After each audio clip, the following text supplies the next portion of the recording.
Hey guys, welcome back. I'm EDC Gunner, but under the weather today. I'm a bit underslept, but yeah, not complaining. Today I just want to do another. I like this Q&As. I answer your comments because I'm short on time and I enjoyed doing this actually. And the first comment here, Dmitry Golovin. I help you set up a blog and set up to earn money. What's up? 79715. Yeah. Uh, and last video I made Raketa 24-hour dial explorers watch, and there's an interesting here comment. So Jim Brown says, I have the perpetual calendar version of this. I bought it in UK around 1994. Blue dial gold case. There was a company in UK then who sold Russian watches, mail ordered bride, but watches. You can mail order bride and let her bring you some watches. Yeah, sorry, I'm just trying to be a smart ass. So I got this and Maunia pocket watch. Neither have been used much and are both pristine. I also have several USSR watches, what it makes, and I wonder how that mail order thing worked in 1994 because I was just a little boy, maybe 7, 8, I don't know, and I asked him and he says, so in 1944, pre-internet, can you believe this, guys? You used mainly Exchanged and Mart magazine and some newspapers which carried adverts. Many companies would send you a catalog and you send your order with usually a bank check. So I bought a Rolex around then from newspaper advert pre-1990. And it was very hard to get info on watches, hardly any books, and I used to go to jewelers to get brochures. Can you imagine this? You bought a Rolex from a newspaper advert pre-1990, and you get a catalog, and you cut out the watch you want, and you send a check for it, and they send it to you. No PayPal, no money back guarantee, no... It's fascinating to me. Obviously, this was. I wish I could go back in this age, but not in Bosnia, someplace else, because there was a war, and to learn about this stuff, and I would buy a lot of watches. It was so fascinating to me. So thank you, Jim, for sharing this little experience. And if you are pre-internet guys, I would love to hear your stories about buying watches and how it was back in the days, because it's really fascinating to me. Can you imagine a millennial or a Y gener or whatever gen are they now buying watches like this? It's so crazy. Also, Ali Garcia says he bought one Raketa and is in Moscow in Ismailovo market, which is very interesting. Also, I guess as a souvenir, there's no better souvenir than to buy a watch from the street, Russian watch from the street. That's very cool. And Andrew is a regular guy who hates. He bought a lemon Amphibia or Komandersky, and he cannot stop. He cannot stop talking about it. He says, that's a good quality mechanics, that vintage Raketa. I remember in the 80s, best Russian watches had number of gems on the Zifferblatt, compared to modern macho military crap they produce that stops sticking after a year. See, he's still holding a grudge, but yeah, number of gems, well, modern Vostok movement has 31 jewels, I think so. Okay, I have another question. Zeraha. Finally, a more serious question from my side. Ooh, and what do you think of Mido as a brand in their ladies' watch collection?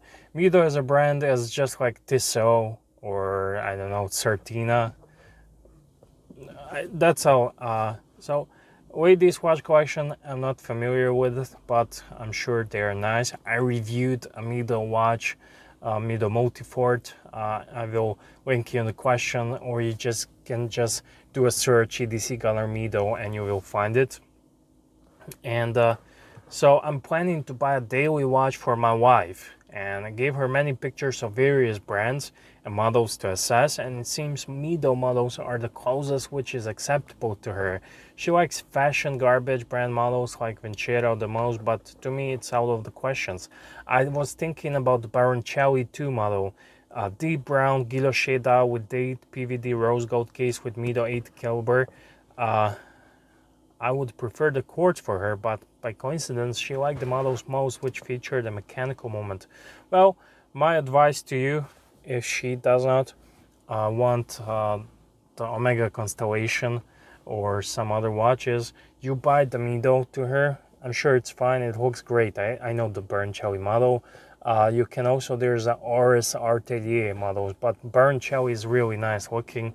But you do not buy her a ladies piece, you buy her a man's piece.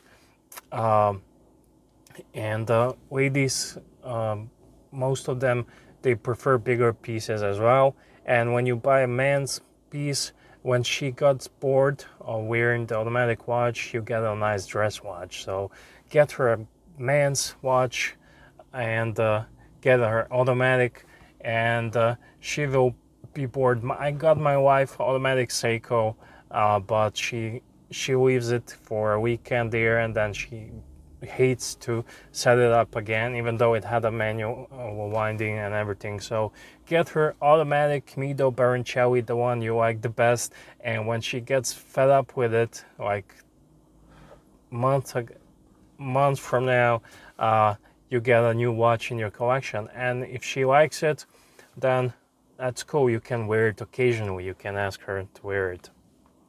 So that's what I would do. Okay, now I move on to the Oris versus Tudor dilemma, and you can add that to Omega Seamaster as well. So I like the Black Bay, but I don't feel it's very unique or special.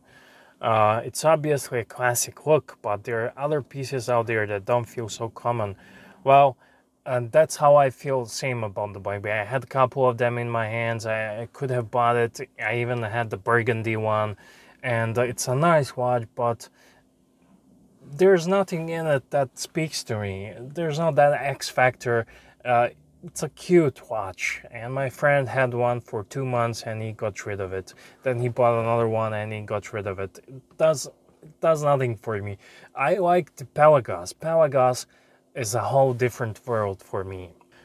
Alex says, Oris all over Tudor. Rolex wants Tudor to do so to replace them so they can play with the Trinity. Yeah, that's also my old theory, that Rolex pushed out Tudor to compete with Omega, with the Breitling and other competitors, so the Rolex can take the high road and have Tudor to do their dirty work.